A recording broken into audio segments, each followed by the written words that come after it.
Assalamualaikum warahmatullahi wabarakatuh. Sampurasun kawan-kawan semua.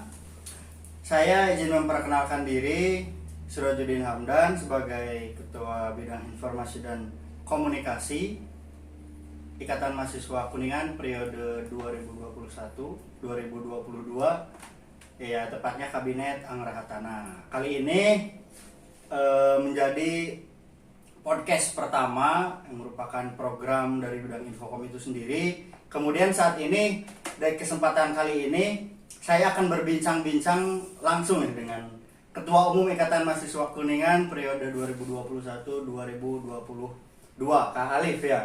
Kak Alif Fatul Aziz. Nah, ini Kak Alif ini dari mana nih asalnya nih? Oh, kalau saya dari Ancaran, Pak Hamdan. Kebetulan di Kecamatan Kuningan. Masuknya kalau Ancaran Kecamatan Kuningan dan belum termasuk kelurahannya. Berarti Desa Ancaran. Insya Allah seluruh mahasiswa Kuningan tahulah Ancaran di mana ya. Langsung saja nih, barangkali teman-teman yang mahasiswa baru yang baru masuk ke kampus wilayah Cirebon sering dengar kata-kata Ikatan Mahasiswa Kuningan tuh. Apa sih Ikatan Mahasiswa Kuningan itu? Seluruh orang Kuningan yang kuliahnya di Cirebon, baik di kabupaten maupun di kota. Sejauh ini sudah ada 25 kampus yang terdata, cuman memang secara komunal ketergabungan kita baru menjalin sekitar 10 kampus, Pak Hamdan. Begitu. Untuk kampus tersendiri, nah ada nggak sih kampus yang paling dominan atau yang paling banyak itu anggotanya di IMK? Oh, untuk kampus yang paling dominan, memang kita tidak berbicara dominan, Pak Hamdan. Tapi insya Allah di IMK itu seluruh kampus ada. Kita dari IAIN, dari Unswagati, UMC, STPPIB, Akademi Farmasi, kemudian dari Stiba Impada, yang sekarang terkenalnya IPB lah ya, IPB Cirebon. Terus ada juga yang dari Stikes Mahardika, Stikes Cirebon, kemudian IAIY BBC, kemudian IAIC gitu kan ya. Dan masih banyak kampus lainnya tentunya. Kalau misalkan kita melihat dari data yang ada, itu sekitar 10 kampus yang sudah terdata. Ini juga masih PR mungkinnya ke depan, bagaimana caranya Ikatan Mahasiswa Kuningan ini bisa masuk ke 25 kampus itu. Berarti banyak ya anggota di IMK itu? Banyak, alhamdulillah Pak Hamdan, banyak. Terakhir kita data 2021 itu ada sekitar 768 kader yang terdiri dari 10 kampus itu. Yaitu seluruh orang Kuningan istilahnya yang sudah terdata ya, meskipun mungkin banyak yang masih belum terdata. Jadi 2021 kita bersama pengembangan aparatur organisasi mencoba mendata orang Kuningan yang kuliah di Cirebon, ternyata memang banyak. Ini menandakan bahwa memang pendidikan kita meningkat lah dari SMA kemudian ke perguruan tinggi. Jadi tingkat minat pendidikannya menambah atau meningkat lah. Oke. Pastinya untuk masuk ke anggotaan Ikatan Mahasiswa Kuningan itu ada penerimaan anggota baru ya? Ya, nah betul. itu berarti kapan tuh dilaksanakannya? Nah, kalau untuk 2021 kita sudah melaksanakan di bulan Desember dan alhamdulillah secara partisipan juga banyak. Ada sekitar 115 orang yang terdaftar dan mendaftarkan secara strukturalisasi melalui orientasi anggota baru. Cuman kita punya ADART, Pak Hamdan. Jadi di ADART kita itu mengatur bahwa status keanggotaan ini kita bagi menjadi 3. Ada yang memang anggota umum, kemudian anggota istilahnya anggota biasa lah ya, terus anggota kehormatan. Anggota umum ini apa? Anggota umum ini ya memang seluruh mahasiswa Kuningan yang kuliahnya itu di Cirebon. Seluruh orang Cirebon, seluruh orang Kuningan, mohon maaf, seluruh orang Kuningan yang memang kuliah di Cirebon. Itu. Jadi mahasiswa Cirebon itu anggota umum, tidak mengikuti OAB lah ya. Kemudian ada anggota biasa itu yang memang mengikuti jenjang kaderisasi di IMK.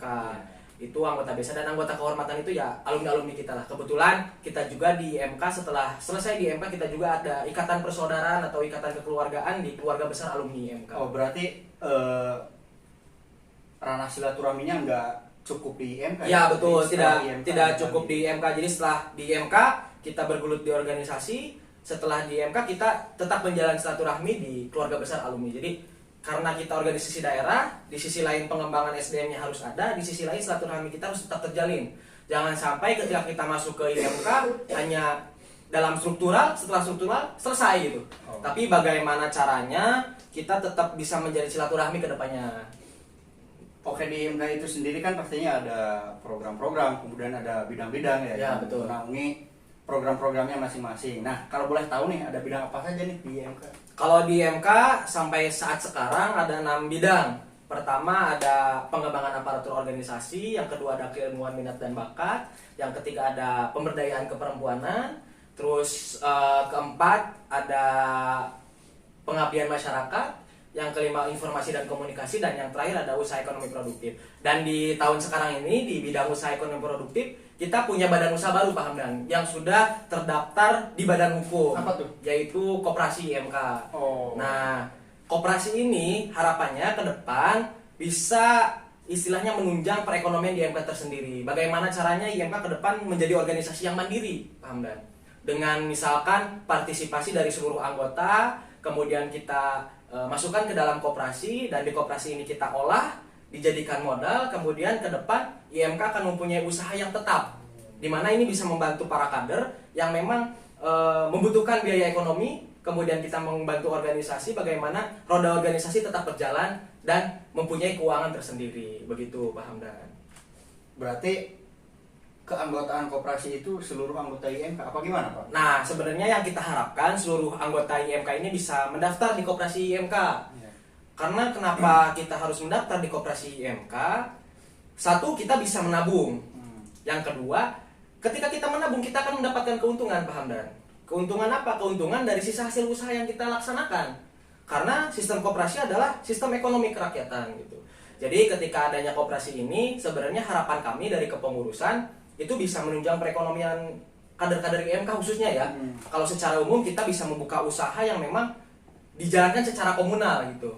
Secara kelembagaan itu akan lebih mudah ketika memang seluruh kader IMK mempunyai kesadaran terkait dengan itu gitu. Nah, oke, berbicara tadi sudah berbicara bidang-bidang ya, Ya, kemudian program-program apa saja secara garis besar, kemudian yang saya akan tanyakan nih, peran ketum di IMK itu seperti apa? Nah, untuk sebenarnya kan kita berbicaranya struktural ya kalau berbicara peran ketua. Iya. Sebenarnya peran ketua ini kan hanya sebagai tanggung jawab ya dari seluruh bidang. Karena sejauh ini sebenarnya ketua umum itu tidak punya program kerja, Pak Hamdan. Iya. Yang punya program kerja adalah dari setiap bidang-bidang itu tersendiri. Cuman bagaimana caranya kita sebagai ketua umum bisa menjembatani atau memfasilitasi bagaimana program tersebut bisa berjalan dengan baik dan lancar. Gitu. Seperti sekarang informasi dan komunikasi ini program terbarukan ya. Meskipun podcast ini sudah didengar sejak lama, tapi ini juga merupakan sebuah kemajuan menurut saya untuk mengimbangi digitalisasi di era yang memang serba digital. Nah, ke depan mungkin di bidang informasi dan komunikasi bisa menjaring lebih luas. Jadi kita yang menjadikan narasumber bukan hanya dari bidang internal IMK tersendiri, tapi ke depan ada beberapa tokoh yang didatangkan lah ya, untuk minimal memberikan motivasi, atau misalkan kader-kader IMK yang sekarang memang menjadi influencer itu harus diekspos oleh kita tersendiri gitu. Karena saya yakin di IMK itu kader-kadernya berpotensi, ada yang sebenarnya influencer juga ada. Cuman bagaimana nanti kita cara mengekspos kader IMK ini supaya memang bisa mempunyai eksistensi lah. Minimal di Kabupaten Kuningan ya maksimal ya internasional lah kalau maksimal gitu Pak Hamdan. Gitu. Oke, selanjutnya nih ya akan saya tanyakan nih. Kemudian tujuan IMK itu apa nih, Pak? Sebenarnya kalau tujuan IMK di ADRT sudah terpaku secara normatif ada ya. Cuman lagi-lagi kalau berbicara Ikatan Mahasiswa Kuningan adalah berbicara organisasi kedaerahan. Tujuannya sebenarnya kita membangun kabupaten gitu. Kita berasal dari kabupaten yang sama, bagaimana caranya kita punya peran di kabupaten. Itu dalam peran pembangunan, peran ekonomi, sosial, budaya, kesehatan, kemudian peran-peran lain yang memang di Kabupaten Kuningan ini sedang dibutuhkan. Kita lihat bahwa Kabupaten Kuningan ini kabupaten yang memang secara geografis dekat dengan Cirebon lah ya. Jadi harus kita mempunyai peran lebih terhadap Kabupaten Kuningan. Begitu Pak Hamdan. Oh ya, tentunya Ikatan Mahasiswa Kuningan juga menjadi faktor pendorong menjadi faktor pendorong ya bagi setiap aspek program-program dari Kabupaten Kuningan itu sendiri. Ya betul, kita sebenarnya harus kolaborasi lah ya, karena sekarang itu kan zamannya Avengers ya, tidak bisa dilaksanakan secara sendiri, tapi kita harus melaksanakan secara bersama-sama dengan kekuatan yang berbeda. Gotong royong ya. Gotong royong. Jadi supaya nanti ketika kita membangun kabupaten, kita tetap kolaborasi, tapi di sisi lain kita juga harus mempunyai pengawasan lah terhadap pemerintah itu tersendiri. Jangan sampai kita kolaborasi tapi kita terlalu dalam terkait dengan apa istilahnya, tidak ada pengawasan lah. Tetap kita harus balance, keseimbangan tetap harus dikontrol, tapi di sisi lain kita juga harus membantu peran-peran dan program-program dari Kabupaten Kuningan itu tersendiri. Maka dari itu sebenarnya di IMK itu secara program sudah menyeluruh, Pak Hamdan. Ada program pengabdian, ada program peningkatan ekonomi, ada program peningkatan SDM. Bahkan kita pengabdian setiap tahun ada gitu di setiap desa. Itu biasanya yang mengadakan pengabdian masyarakat. Bidang Pengabdian masyarakat. Jadi setiap tahun kita menyelenggarakan, kalau dalam program itu bakti sosial atau IMK Ngabdi. Nah, itu dilaksanakan di Kabupaten Kuningan yang memang satu desa atau 1 tahun 1 desa, dan setelah itu kita menjalin dengan mitra desa. Kebetulan di kepengurusan kami itu kita kemarin melakukan pengabdian di Desa Padarama, Kecamatan Ciawi Gebang. Kita fokus terkait dengan peningkatan ekonomi, dan alhamdulillah untuk kali ini sebelum pengabdian kita menyalakan riset kecil-kecilan lah ya, dan itu dilaksanakannya sebelum apa sudah riset? Oh, itu sebelum Ya? pengabdian. Jadi supaya nanti kita ketika masuk ke desa itu tahu apa kebutuhan desa. Jadi jangan sampai kita melakukan pengabdian tapi hanya menggugurkan kewajiban. Tapi kita melakukan riset agar benar-benar sasarannya terarah dan terukur. Kemarin kita dapat riset yang dilakukan oleh PKMB dengan PM, Pengabdian Masyarakat, dan menghasilkan sebuah buku rekomendasi lah ya untuk desa. Potret Desa Padarama. Di dalamnya berisi terkait dengan rekomendasi ekonomi, budaya, sosial. Nanti itu juga sebenarnya harus tetap diperbaharui setiap tahunnya. Makanya untuk sekarang kita mitra desanya dengan Desa Padarama terkait dengan pengembangan ekonomi, yaitu Stik Mangga. Oke, setelah penjelasan tersebut ya, cukup baik ya tujuan IMK, kemudian di situ ada peran IMK untuk Kabupaten Kuningan tersendiri. Kemudian harapan Pak Alif nih sebagai ketum untuk IMK dan Kabupaten Kuningan itu seperti apa? Ya, untuk organisasi dulu ya, Okay. IMK. Sebenarnya untuk IMK tersendiri, harapan saya ke depan IMK memang bisa ngigelan zaman, lamun cek bahasa Sunda nama. Bisa tetap berinteraksi dengan perubahan zaman, bagaimana kita melihat perkembangan zaman ini sangat masif. Yang kedua, bagaimana caranya tetap yang namanya organisasi itu kita harus mandiri. Jadi ke depan harapannya ada koperasi, kemudian IMK bisa mandiri gitu. Untuk Kabupaten Kuningan tersendiri ya bagaimana caranya kita tetap berkolaborasi, kemudian di sisi lain kita kolaborasi program, di sisi lain kita harus mengadakan pengawasan lah. Bagaimana kinerja pemerintahan, kemudian peran kita di pemerintahan seperti apa. Ini harus dilakukan secara gayung bersambut agar nanti ke depan kader-kader IMK ini tidak terlalu kaget ketika berhadapan dengan masyarakat secara umum, khususnya di Kabupaten Kuningan gitu. Ya secara umum kita di nasional atau internasional. Jadi kader-kader IMK ke depan istilahnya organisasi IMK akan melahirkan kader-kader yang memang berpotensi lah untuk memimpin sebuah daerah, untuk memimpin istilahnya seluruh organisasi, misalkan dari organisasi yang ada termasuk IMK itu tersendiri. Oke ya. Cukup sampai sini mungkin podcast kali ini.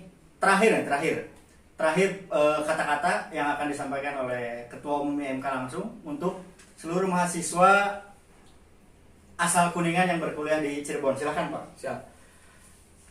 Paling gini Pak Hamdan, untuk seluruh orang Kuningan ya yang berkuliah di Cirebon, baik di kabupaten maupun kota, mari gabung ke Ikatan Mahasiswa Kuningan. Ini adalah rumah kita bersama di perantauan. Jadi menjalin persaudaraan, silaturahmi itu penting. Di sisi lain, kita harus memanfaatkan program-program yang memang sudah ada di Ikatan Mahasiswa Kuningan. Bagaimana teman-teman tidak hanya aktif di dunia perkuliahan, tapi teman-teman juga bisa berkembang di organisasi-organisasi, khususnya di organisasi Ikatan Mahasiswa Kuningan. Jadi teman-teman, kami tunggu untuk bergabung di Ikatan Mahasiswa Kuningan secara struktural agar teman-teman bisa mengembangkan potensi dan sumber daya manusia teman-teman. Oke, Pak Alif, terima kasih. Siap, untuk podcast ini dicukupkan sekian. Ya teman-teman semuanya yang kuliah di Cirebon, mari gabung IMK karena di dalamnya banyak manfaat. Kemudian karena memang Ikatan Mahasiswa Kuningan ini berperan penting bagi pemerintahan Kabupaten Kuningan. Mari bergabung. Sekian podcast kali ini. Wassalamualaikum warahmatullahi wabarakatuh.